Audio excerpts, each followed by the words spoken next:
คดีโลกคดีธรรม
28 ตุลาคม พระพุทธศักราช 2565 รายการคดีโลกคดีธรรมมาพบกับท่านผู้ฟังเป็นปกติทุกวันจันทร์ถึงวันศุกร์และวันเสาร์อาทิตย์ทางสถานีวิทยุแห่งนี้ท่านสามารถดาวน์โหลดแอปพลิเคชันวิทยุพุทธศาสนาทั่วไทยเพื่อติดตามรับฟังรายการนี้ได้ทุกวันแอปพลิเคชันนี้ได้รวบรวมสถานีวิทยุพระพุทธศาสนาแห่งชาติของครูบาอาจารย์ของเราที่ท่านได้จัดตั้งสถานีวิทยุธรรมะเกิดขึ้นมาในบนผืนแผ่นดินไทยของเราเป็นระยะเวลา10 ปีขึ้นไปแล้วก็เปิดธรรมะออกอากาศตลอด24 ชั่วโมงหลายต่อหลายพื้นที่ของประเทศไทยของเราแล้วท่านก็ได้รับโอกาสให้มารวมอยู่ในแอปพลิเคชันวิทยุพุทธศาสนาทั่วไทยโดยการดำเนินการจัดทำและพัฒนาขึ้นของวัดป่าจริยธรรมตำบลนาดอกคำอำเภอนาด้วงจังหวัดเลยโดยมีท่านเจ้าคณะอำเภอนาด้วงเป็นผู้ดำเนินการพระสังฆาธิการระดับเจ้าคณะอำเภอแต่ท่านให้ความใส่ใจและสนใจโลกโซเชียลเน็ตเวิร์กแล้วมีการพัฒนาสิ่งเหล่านี้ขึ้นมารับใช้องค์สมเด็จพระสัมมาสัมพุทธเจ้าของเราโดยการแพร่ภาพและเสียงผ่านโลกโซเชียลเน็ตเวิร์กนำธรรมะไปมอบให้กับญาติโยมสาธุชนกันถึงบ้านแอปพลิเคชันนี้ท่านเจ้าคณะอำเภอนาด้วงจังหวัดเลยรูปนี้เป็นผู้จัดทำขึ้นมาเพื่อต้องการให้สาธุชนคนดีทั้งหลายนั้นได้มีโอกาสศึกษาเรียนรู้พระธรรมคำสอนขององค์สมเด็จพระบรมศาสดาสัมมาสัมพุทธเจ้าในระยะเวลาที่เหมาะสมในโอกาสที่เหมาะสมซึ่งเราสามารถใช้บริการได้ตลอด24 ชั่วโมงและสามารถเลือกรับฟังสถานีวิทยุที่เหมาะกับทุกท่านได้เพราะครูบาอาจารย์ที่ท่านเป็นผู้อำนวยการสถานีวิทยุต่างๆเหล่านั้นท่านมีอยู่ทุกภูมิภาคของประเทศไทยไม่ว่าจะเป็นภาคเหนือภาคกลางภาคอีสานตอนบนภาคอีสานตอนกลางภาคอีสานตอนล่างภาคตะวันออกภาคตะวันตกภาคใต้มีทุกภาคของประเทศไทยรวมอยู่ในแอปพลิเคชันนี้แล้วรายการคดีโลกคดีธรรมจึงขอเชิญชวนสาธุชนทุกท่านช่วยกันบอกต่อให้ญาติธรรมของเรา ญาติมิตรสหายของเราได้รับแอปพลิเคชันนี้ไว้ในโทรศัพท์มือถือของท่านเพื่อรับบุญกุศลด้วยกันขออนุโมทนาบุญกับทุกท่านที่ท่านได้ใช้เจตนาเจตสิกที่เป็นมหากุศลดวงแรกในการบอกบุญให้ผู้อื่นดาวน์โหลดแอปพลิเคชันนี้ท่านจะได้บุญอย่างมากมายมหาศาลเลยขออนุโมทนาสาธุอีกครั้งหนึ่งสำหรับบุญกฐินที่พวกเราชาวไทยชาวพุทธจะได้บำเพ็ญกองการกุศลกันยังมีอีกหลายวัดหลายวันใครที่สะดวกที่ไหนก็ให้เราไปร่วมบุญกันที่นั่นอย่างวันที่29 30ตุลาคมนี้มีบุญกฐินที่ญาติโยมสาธุชนควรจะไปร่วมที่แรกก็คือที่วัดอินทราวาสตำบลท่ามิหรำอำเภอเมืองจังหวัดพัทลุงเป็นบุญกฐินประวัติศาสตร์สร้างมหาธาตุเจดีย์ประจำจังหวัดพัทลุงท่านใดมีความประสงค์จะร่วมบุญกฐินประวัติศาสตร์สร้างมหาธาตุเจดีย์จังหวัดพัทลุงในครั้งนี้ท่านสามารถจดหมายเลขโทรศัพท์แล้วสอบถามรายละเอียดได้ด้วยตัวของท่านเองที่หมายเลข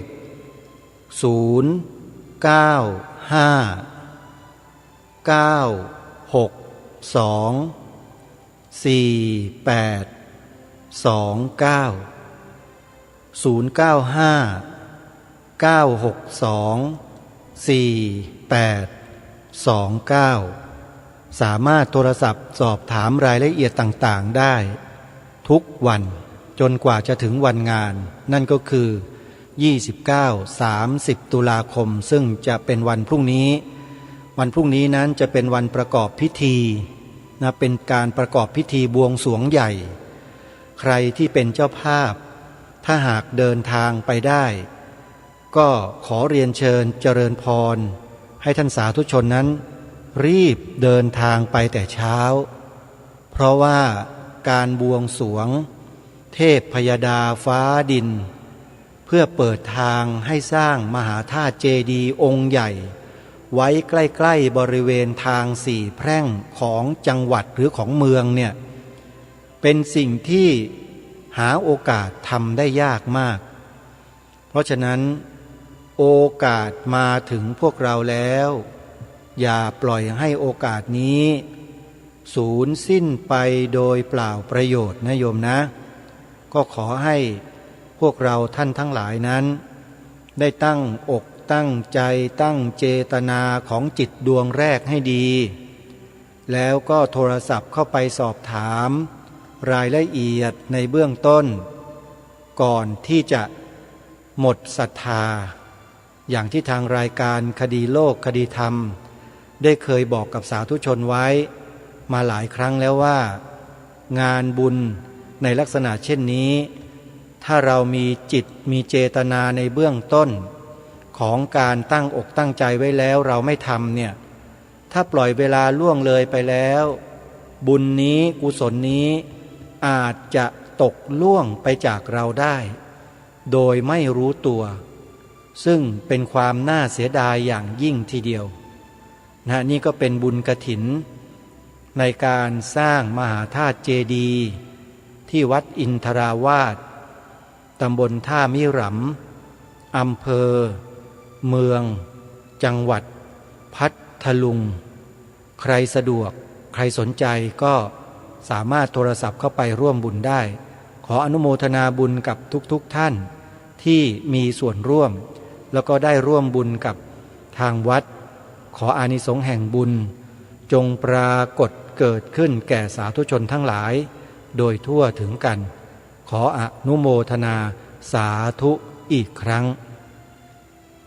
สำหรับงานบุญกฐินอีกวัดหนึ่งที่อาตมาภาพขอแนะนำก็คือที่สำนักสงฆ์ศรีกาญจนารามตั้งอยู่ที่ตำบลคลองตะเกราอำเภอท่าตะเกียบจังหวัดฉะเชิงเทรา สำนักสงฆ์แห่งนี้เป็นสถานที่ผืนป่าซึ่งมีเนื้อที่กว้างขวางและมีความสัปปายะอย่างมากนะทางสำนักสงฆ์นั้นนะต้องการให้สาธุชนมีส่วนร่วมในการพัฒนาสำนักสงฆ์แห่งนี้ให้เป็นสถานที่ที่ได้รับความสะดวกต่อผู้ที่มาเยี่ยมเยือน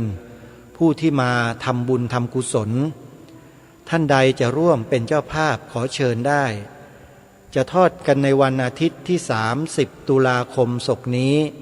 ในเวลาบ่ายโมงตรงท่านใดที่จะร่วมบุญโทรศัพท์สอบถามรายละเอียดเพิ่มเติมไปได้ที่เจ้าสำนัก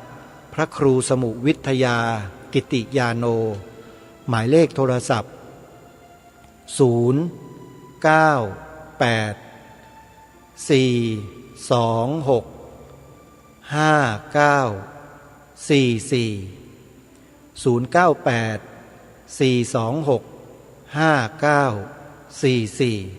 ขออนุโมทนาบุญกับสาธุชนทุกท่านที่ได้ร่วมบุญกับครูบาอาจารย์ของเรานะฮะไม่ว่าจะเป็นวัดอินทราวาสที่พัทลุงหรือจะเป็นสำนักสงฆ์ศรีกาญจนารามที่อำเภอท่าตะเกียบจังหวัดฉะเชิงเทราก็ตาม29-30นี้ใครสะดวกที่ไหนก็ไปร่วมบุญกันที่นั่นและวันที่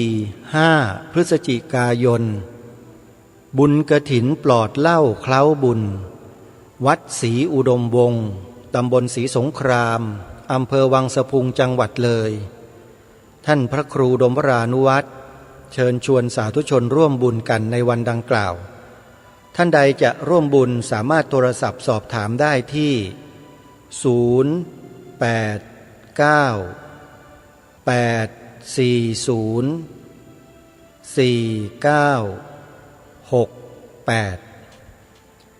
่วนกฐินวันที่5-6 พฤศจิกายนมี2 วัดที่แนะนำสาธุชนก็คือวัดอารามมงคลตำบลยางตลาดอำเภอยางตลาดจังหวัดกาฬสินธุ์ของท่านอาจารย์พระครูปริยัติโพธิธรรมเจ้าคณะตำบลยางตลาดท่านจัดทอดกฐินเพื่อการศึกษาภิกษุสามเณรในวัดซึ่งเป็นสำนักเรียนพระปริยัติธรรมแผนกสามัญญาติโยมสาธุชนท่านใดที่จะร่วมบุญสามารถโทรศัพท์เข้าไปสอบถามรายละเอียดได้ที่หมายเลข084-034-4606หรือ094-281-3500อีกวัดหนึ่งอยู่ที่จังหวัดอุทัยธานีนั่นก็คือวัดภูจวงตำบลทับหลวงอำเภอบ้านไร่จังหวัดอุทัยธานีพระอาจารย์มหาลำพันธ์ปุญญามโนปรริยนธรรม9 ประโยคท่านเป็นเจ้าอาวาสวัดนี้และมีตำแหน่งพระสังฆาธิการระดับสูงในอำเภอคือเป็นเจ้าคณะอำเภอบ้านไร่ท่านเป็นพระวิปัสสนาจารย์เป็นพระสายปริยัติธรรมด้วยและวิปัสสนาด้วยทั้ง2 ส่วนเพราะฉะนั้นเราจะหาพระสงฆ์ที่มีความเชี่ยวชาญชำนาญทั้งด้านปริยัติและปฏิบัติแบบนี้หายากญาติโยม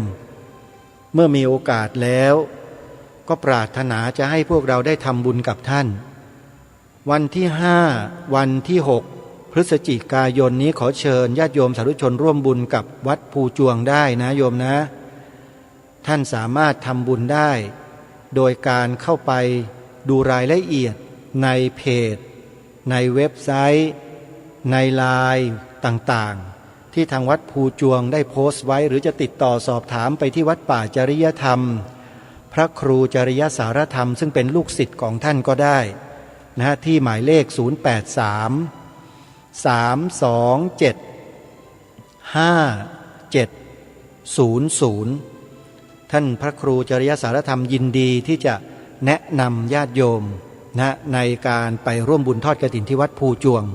ก็ติดต่อสอบถามรายละเอียดได้ นี่ก็เป็นบุญกฐินที่แจ้งบอกกับญาติโยมให้ทราบในช่วงเดือนพฤศจิกายนในวันที่5-6ส่วนบุญกฐินสุดท้ายของปีที่จะประกาศเชิญชวนสาธุชนไปร่วมบุญกันให้เยอะๆมากๆเพราะเป็นบุญที่ใหญ่เป็นบุญระยะยาวเป็นบุญที่เกิดประโยชน์อย่างมากบุญนี้เป็นบุญกฐินประจำปีที่สถานีโทรทัศน์ดีทีวีของเราจัดขึ้นเป็นประจำซึ่งทุกปีนั้นดีทีวีเราจะจัดงานทอดกฐินกันที่วัดดวงแขแขวงรองเมืองเขตปทุมวันกรุงเทพซึ่งเป็นสถานที่ตั้งสถานีโทรทัศน์ดีทีวีของเราแต่ในปีถัดมาปีต่อมาตั้งแต่ปีที่แล้วมาจนถึงปีนี้ดีทีวีไปจัดบุญกฐินกันนอกสถานที่ดังกล่าวนั้นที่ดีทีวีจัดก็คือวัดสามชุกอำเภอสามชุกจังหวัดสุพรรณบุรีโดยหลวงพ่อพระครูเจ้าอาวาสพระครูสุวรรณวิจิตรท่านอนุญาตและเปิดโอกาสให้สถานีโทรทัศน์ดีทีวีของเรามาจัดกิจกรรมที่วัดของท่านยินดีอย่างยิ่งเพราะฉะนั้นญาติโยมสาธุชนที่เป็นแฟนรายการต่างๆของสถานีโทรทัศน์ดีทีวีเมื่อฟังการประกาศเชิญชวนประชาสัมพันธ์ตรงนี้แล้วก็ขอให้พวกเราได้ตั้งใจอธิษฐานจิตดวงแรกแล้วร่วมบุญกับดีทีวีของเราได้ในวันที่8พฤศจิกายนวันสุดท้ายของปีแห่งบุญกฐินนะโยมนะเป็นวันลอยกระทงนะท่านใดสะดวกก็เดินทางไปร่วมงานกันได้เพราะอยู่แค่สุพรรณบุรีแค่นี้เองไม่ไกลเท่าไหร่แต่ถ้าใครเดินทางไปไม่ได้ท่านสามารถโทรศัพท์เข้าไปร่วมบุญกับหลวงพ่อเจ้าอาวาสวัดสามชุกได้โดยตรงนะโยมนะโทรศัพท์เข้าไปที่หมายเลข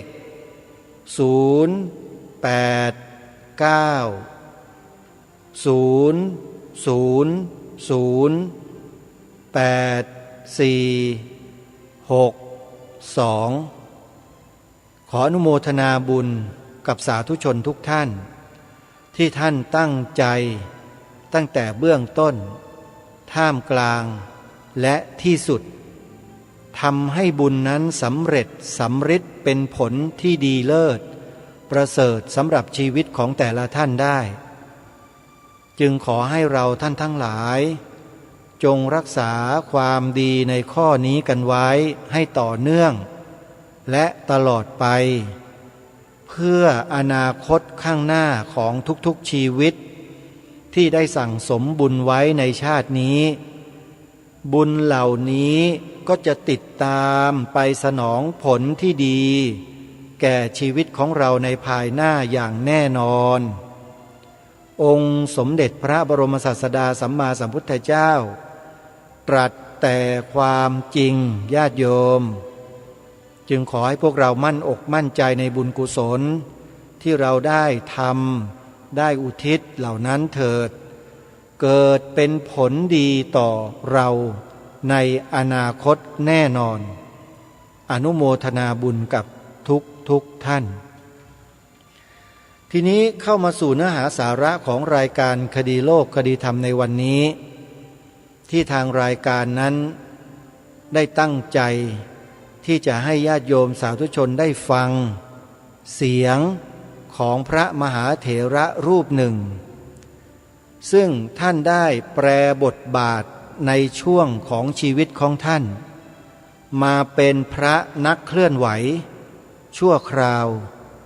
ที่บริเวณหน้าอาคารรัฐสภาถนนอู่ทองในเขตดุสิตกรุงเทพมหานครเมื่อปีพระพุทธศักราช 2547 และในวันนั้นเนี่ย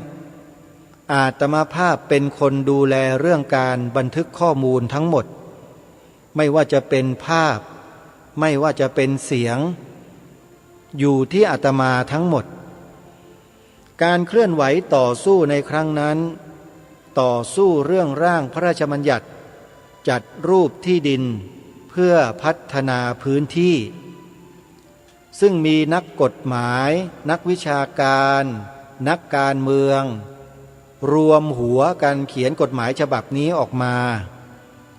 ปรากฏว่าปราชญ์บัณฑิตและผู้รู้ในฝ่ายพระพุทธศาสนาของเราเมื่อได้ศึกษาร่างดังกล่าวอย่างละเอียดแล้วสรุปว่าเป็นอันตรายต่อพระพุทธศาสนาของเราอย่างร้ายแรงถ้าขืนปล่อยให้ร่างพระราชบัญญัติฉบับนี้ผ่านสภาเราจะตกเป็นเบี้ยล่างหมดไม่มีเหลือเลยเพราะอำนาจของกฎหมายดังกล่าวด้วยเหตุนี้พระสงฆ์สามเณรแม่ชีอุบาสกบาสิกาและประชาชนชาวพุทธจึงได้ออกไปคัดค้านไปต่อต้านร่างพระราชบัญญัติฉบับดังกล่าวเมื่อเดือนพฤศจิกายนพระพุทธศักราช 2547 โดยมีอาตมาภาพเป็นแกนนำอยู่ที่นั่นด้วยประกาศเลยว่านี่แหละคือแกนนำในการต่อสู้ทุกครั้งอยู่แนวหน้าตลอดถึงแม้ว่าจะมีความรู้น้อยจะด้อยความรู้ไม่มีปริญญาเหมือนกับท่านอื่นๆก็ตามแต่เลือดนักสู้เลือดต่อสู้นั้นสูงไม่แพ้ใครอะไรก็ตามที่เป็นประโยชน์เพื่อส่วนรวมกำลังจะถูกทำลายด้วยอะไรก็แล้วแต่ถ้ารู้ถ้าทราบจะทำการศึกษาหาข้อมูลเพิ่มเติมในทันทีแล้วเมื่อเป็นข้อมูลในเชิงประจักษ์ชัดว่าเป็นเช่นนั้นจริงก็จะไม่ลังเลสงสัยไม่นอนใจเด็ดขาดจะเดินออกไปอยู่แนวหน้าช่วยกันทำหน้าที่ดังกล่าวและในวันนั้นเนี่ยมีพระมหาเถระรูปหนึ่งซึ่งถ้าเอ่ยนามแล้วไม่มีคนไทยคนไหนไม่รู้จักเพราะท่านเป็นพระนักแสดงธรรมนักเทศในระดับแนวหน้าของประเทศไทยและเป็นที่รู้จักเป็นที่เคารพบูชาของพุทธศาสนิกชนเป็นจำนวนมากประชาชนคนไทยเรียกท่านว่าหลวงพ่อทุกคำวันนั้นหลวงพ่อองค์นี้ท่านทนไม่ได้ที่เห็นการกระทำของเหล่าบรรดานักการเมืองนักกฎหมายที่ยกร่างกฎหมายฉบับนี้กระทำต่อพระพุทธศาสนาท่านจึงพาศิษยานุศิษย์ของท่านออกไปปราศัยที่หน้ารัฐสภาในปีนั้นอาตมาภาพทำหน้าที่บันทึกเสียงก็ได้ทำการบันทึกเสียงเอาไว้ทั้งหมดไม่ว่าใครทั้งนั้นที่ถือไมโครโฟนเสียงจะอยู่ในเทปคาสเซ็ตที่อาตมาภาพบันทึกไว้ทั้งหมดแล้วก็เก็บข้อมูลเหล่านั้นเอาไว้จนถึงวันนี้และในวันนี้เนี่ยจะนำเสียงของหลวงพ่อองค์นี้แหละมาเปิดให้พวกเราได้สดับรับฟังกันแต่ว่าคงไม่จบเพราะดูเวลาแล้วไม่เพียงพอต่อเสียงการพูดของท่านแน่แต่ก็ไม่ได้หมายความว่าจะไม่เปิดแน่นอนและทุกท่านก็อยากจะทราบแล้วใช่ไหมว่าพระมหาเถระรูปดังกล่าวหรือที่ประชาชนเรียกท่านว่าหลวงพ่อองค์ดังกล่าวเนี่ยคือใครแล้วสำคัญอย่างไรทำไมรายการคดีโลกคดีธรรมจึงจะนำเสียงของท่านมาเปิดมันเรื่องสำคัญนักหนาหรือถ้าไม่สำคัญเนี่ยหลวงพ่อจะไม่ออกไปยืนไฮปาร์คที่หน้ารัฐสภาให้เราแต่เพราะเป็นเรื่องที่มีความสำคัญมาก สำคัญถึงขนาดจะเสียเอกราชเสียที่ดินของวัดวาอารามไปให้กับพวกนายทุนทีเดียว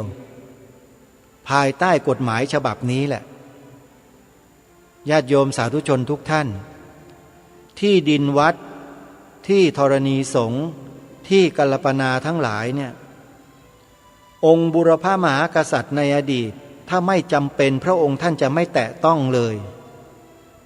แต่ถ้ามีความจำเป็นจะต้องใช้พื้นที่ของวัดองค์พระมหากษัตริย์จะทรงทำผาติกรรมแลกเปลี่ยนที่ดินให้กับวัดคือซื้อที่ดินวัดส่วนนี้แล้วก็เพิ่มที่ดินให้วัดอีกส่วนหนึ่งไม่ได้หมายความว่าจะซื้อที่ดินของวัดไปแล้วจะไม่ถวายคืนท่านพระมหากษัตริย์ในเมืองไทยเราทุกยุคทุกสมัยไม่เคยทำเช่นนั้นเลยแต่ร่างพระราชบัญญัติหรือร่างกฎหมายฉบับนี้ที่พวกนักการเมืองและนักกฎหมายรวมหัวกันร่างขึ้นมาตอนนั้นน่ะทางชาวพุทธเราในสมัยนั้นก็ให้ฉายาร่างกฎหมายฉบับนี้ว่าไงทราบไหมฮะ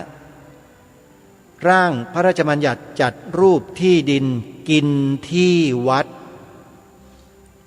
นี่คือชื่อที่ทางผู้เคลื่อนไหวในเวลานั้นตั้งให้ร่างพระราชบัญญัติจัดรูปที่ดินกินที่วัดกฎหมายต่างๆร่างกฎหมายต่างๆญาติโยมต้องเข้าใจด้วยนะร่างกฎหมายต่างๆทั้งหลายทั้งปวงที่บรรดามีอยู่ในบ้านในเมืองนี้เนี่ยคนที่เขียนคนที่ยกร่างน่ะคือคนปุถุชนคนธรรมดาสามัญทั่วๆไปกล่าวคือพวกนักกฎหมายนักการเมืองพวกอะไรต่างๆเหล่านี้แหละแม้แต่นักวิชาการที่เกี่ยวข้องไปร่างกันมาร่างเสร็จก็ให้พรรคพวกตัวเองในรัฐสภาเนี่ยเห็นชอบครับเห็นชอบครับนั่นน่ะยกมือแต่ละครั้งได้ยินมาว่าได้ประโยชน์อะไรเยอะแยะหรือจริงหรือเปล่าไม่ทราบอาตมาไม่รู้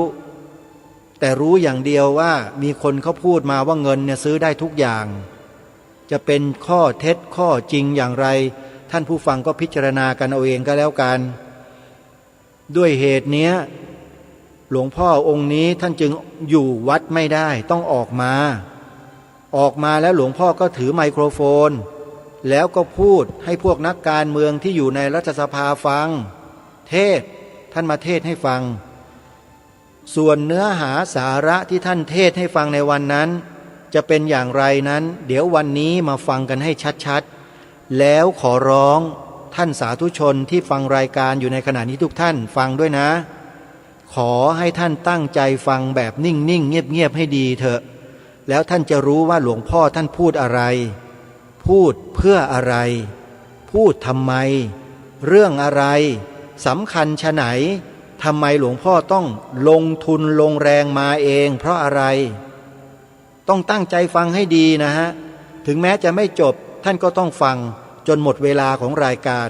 แล้วเดี๋ยววันพรุ่งนี้จะนำมากอกลับเปิดใหม่ตั้งแต่ต้นให้ฟังไปจนจบอีกรอบหนึ่งนะไม่พลาดแน่นอนถ้าไม่จบวันนี้เดี๋ยวพรุ่งนี้จะเปิดให้หมดเลยหมดกระทั่งเวลาของที่ท่านพูดไว้26นาที21วินาทีเกือบครึ่งชั่วโมงเดี๋ยวพรุ่งนี้จะนำมาเปิดให้ฟังสำหรับวันนี้อาจจะได้สักประมาณ10กว่านาทีเพื่อเหลือเวลาให้อาตมาภาพหรือกระผมเนี่ยได้สรุปตอนท้ายสักเล็กน้อยและเดี๋ยววันพรุ่งนี้มาฟังกันแบบรวดเดียวจบเต็มเลยเพราะฉะนั้นวันนี้ใครที่ฟังรายการอยู่ขอให้ท่านวางภาระวางหน้าที่สักพักแล้วท่านเงี่ยหูฟังหลวงพ่อพูดให้ดีหลวงพ่อองค์นี้ไม่ธรรมดานะโยมไม่มีชาวพุทธคนไหนเลยที่เป็นนักฟังธรรมจะไม่รู้จักหลวงพ่อชื่อของหลวงพ่อที่ประชาชนรู้จักก็คือ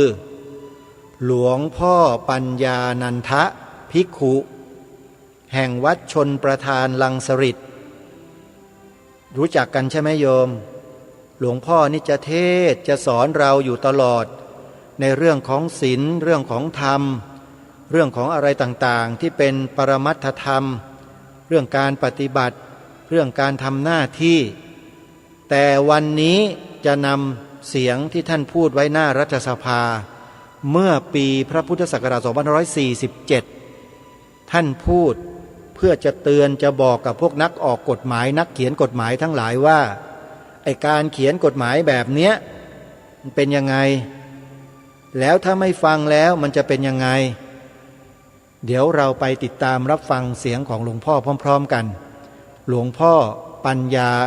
นันทภิกขุชาวพุทธทั้งหลายวันนี้หลวงพ่อได้ทราบข่าวว่าจะมีการประชุมที่หน้ารัฐสภาความจริงจะมาตั้งแต่ตอนเช้าแต่ว่ามีธุระมาไม่ได้ตอนบ่ายฉันเพลแล้วไปที่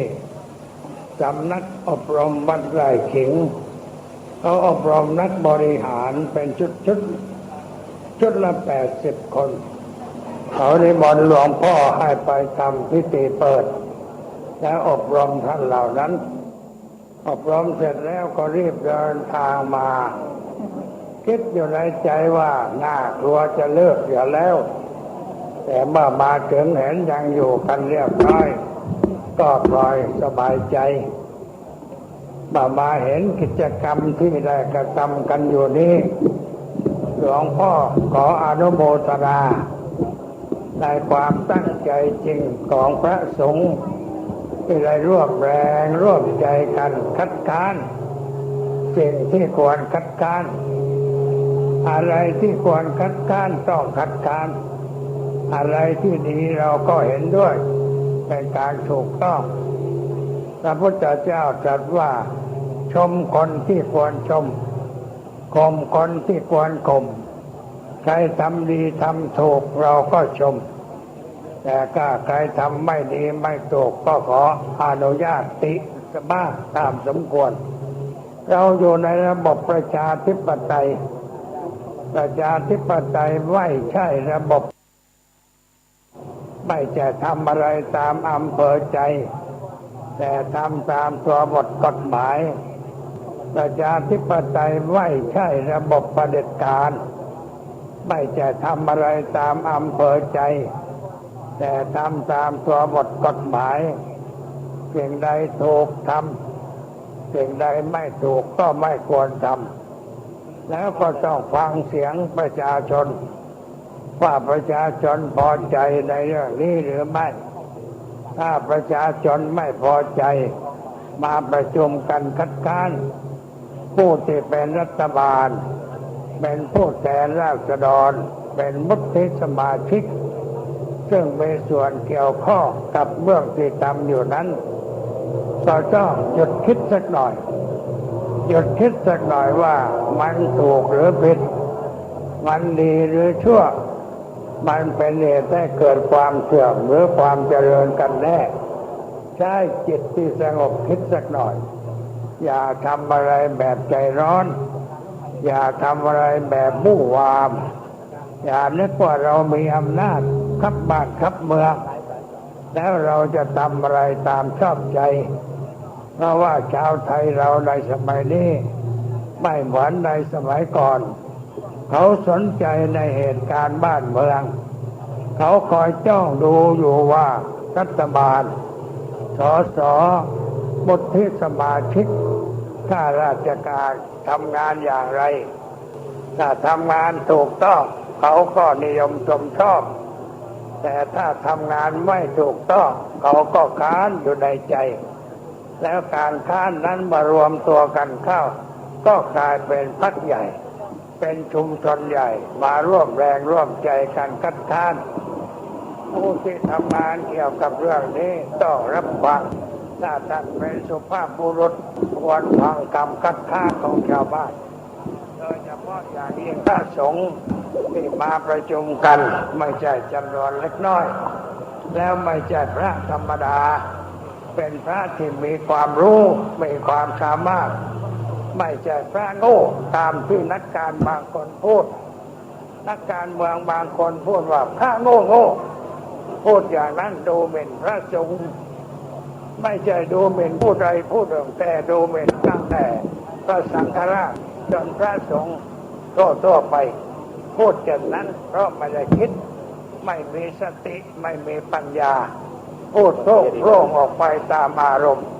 จนเกิดความเสียหายกระทบกระเทือนใจ เพราะงั้นเราจะคิดอะไรจะพูดอะไรจะทำอะไรต้องคิดในละเอียดว่ามันถูกหรือผิดมันดีหรือชั่วมันสร้างสรรค์หรือว่าทำลายถ้าเห็นว่าสิ่งใดเป็นไปเพื่อการทำลายต้องหยุดอย่ายึดถือว่าตัวกูใหญ่ตัวกูมีพวกมากมีเสียงมากในสภาอย่างนั้นไม่ได้เพราะเสียงประชาชนเป็นเสียงสวรรค์เสียงประชาชนเป็นเสียงสวรรค์คือเป็นเสียงที่ดังถ้ารวมตัวกันเข้าแล้วก็จะมีกำลังใหญ่ว่าเขาคัดค้านอะไรเราต้องรับฟังถ้าเป็นคนที่รู้สึกผิดชอบชั่วดีมีคุณธรรมประจำใจก็ต้องเปลี่ยนจากสิ่งที่ทำนั้นให้กลายเป็นสิ่งที่ถูกต้องไม่ขืนดันทุรังทำไป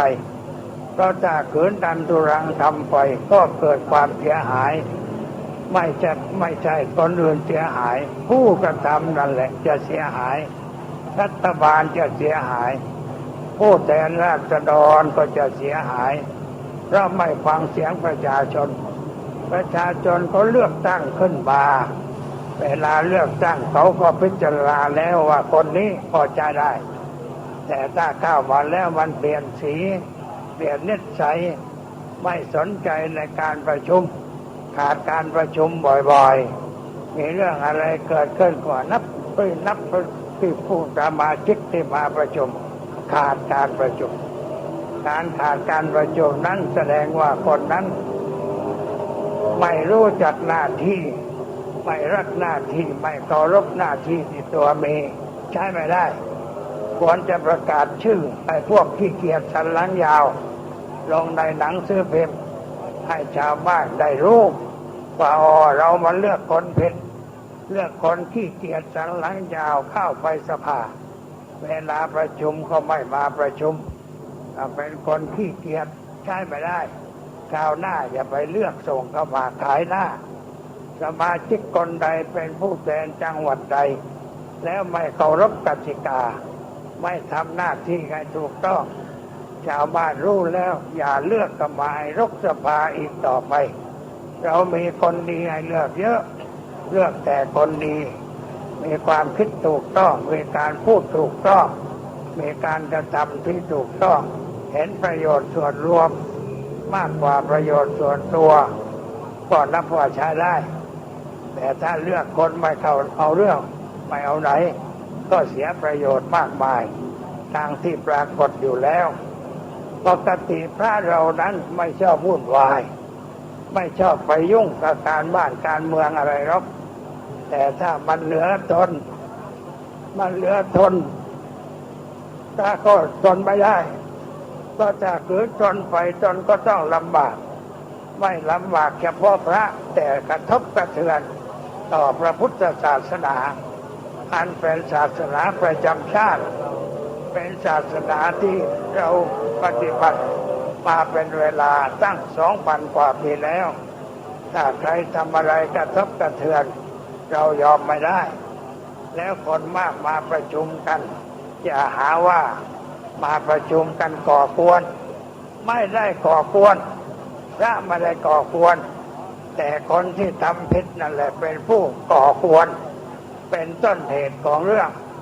ผู้ที่ทำผิดเป็นต้นเหตุของเรื่องให้พระต้องมาประชุมถ้าไม่กระทบกระเทือน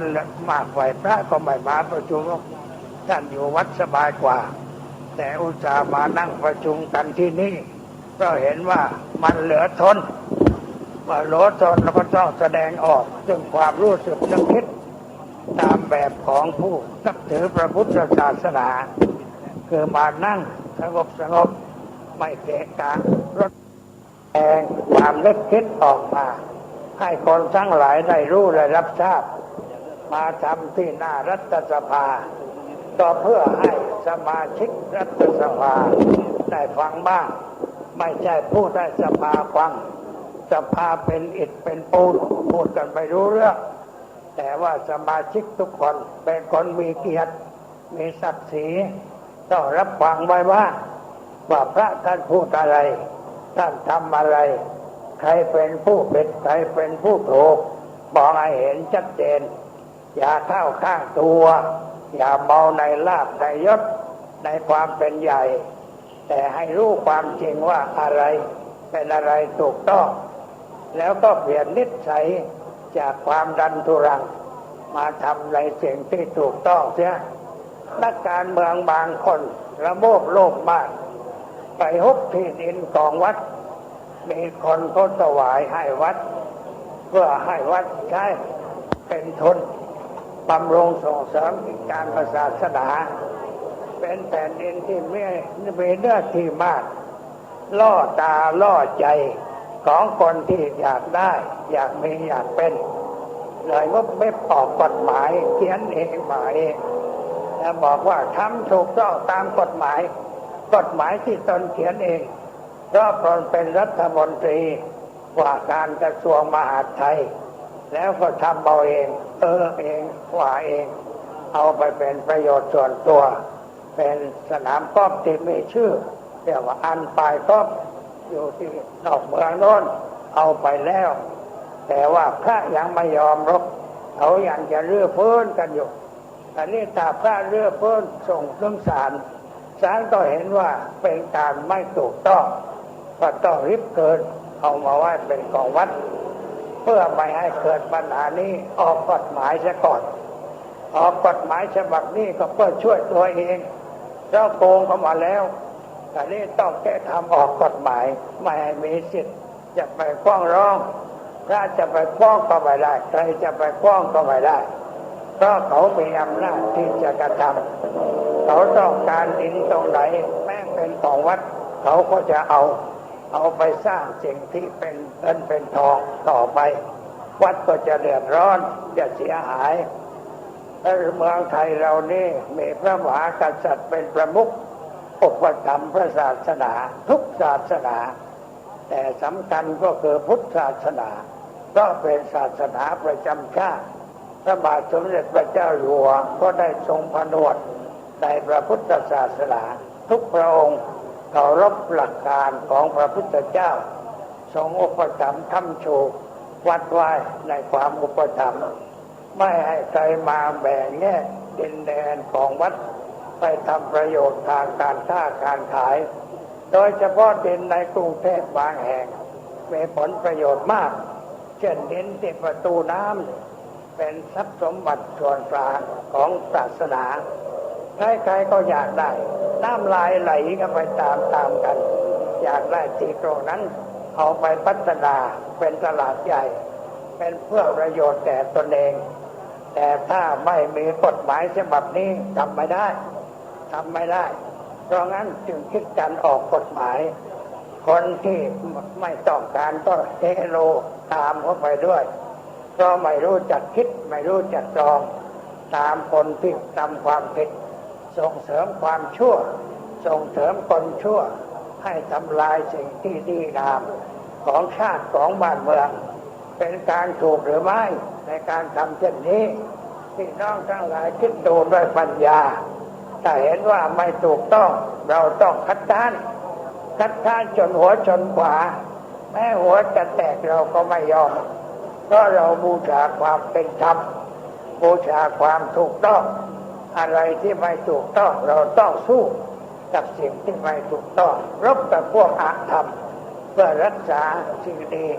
สิ่งงามไว้ให้เป็นประโยชน์แก่ชาติแก่บ้านเมืองต่อไปถ้าเราไม่รักษาจะถูกทำลายในประเทศอินเดียในสมัยหนึ่งมีมหาวิทยาลัยใหญ่ในโลกชื่อว่านาลันทานักศึกษามีอยู่ในที่นั้นตั้ง20,000ไม่ใช่จำนวนเล็กน้อยแต่ว่ามีคนจำพวกหนึ่งรุกเข้ามาในประเทศอินเดียใช้ดาบได้อำนาจเข้ายึดครองแล้วเข้าไปยึดเอามหาวิทยาลัยจับพระถ้าที่หนีทันก็หนีไปอยู่ที่อื่นที่หนีไม่ทันก็ถูกจับแล้วก็ถามพระที่เป็นหัวหน้าว่าหอสมุดนี้ใหญ่โตมากหนังสือในหอสมุดนี้เหมือนกับคัมภีร์อัลกุรอานหรือไม่น่าไม่ตอบนั่งเฉยแล้วเขาถามว่า ไม่เหมือนกับคำพีกุรอานไหมไม่ตอบถามต้องสองข้อไม่ตอบถ้าเขาก็ถามว่าทำไมไม่ตอบถ้าบอกว่าตอบหรือไม่ตอบมันก็เท่ากันเพราะเจตนาของท่านจะมาทำลายอยู่แล้วจะมาเผาอยู่แล้วถ้าตอบว่าเหมือนเอาไว้ทำไมเมื่อเหมือนเขาจะดีกว่าถ้าตอบว่าไม่เหมือนเอาไว้ทำไมเมื่อไม่เหมือนเขาดีกว่าอันหาเรื่องจะเผาตลอดเวลาแล้วเผาจริงๆมหาวิทยาลัยนาลันทามีห้องสมุดใหญ่โตมากไฟไหม้อยู่ตั้ง3 เดือนยังมอดถ้าเราไปอินเดียจะไปเห็นซากนาลันทาใหญ่โตมากบริเวณกว้างขวางหลวงจีนกว่าเหียนเดินทางจากเมืองจีนมาอินเดียมาอยู่ศึกษาที่มหาวิทยาลัยนาลันทาเป็นเวลา15 ปีแล้วก็ขนคำพีร์กลับไปประเทศจีนเอาไปแปลเป็นภาษาจีนหมดพอเล่าว่านาลันทาเป็นสถานที่ใหญ่โตมากมีพระจำนวนมากเหลือเกินความจริงเป็นนี้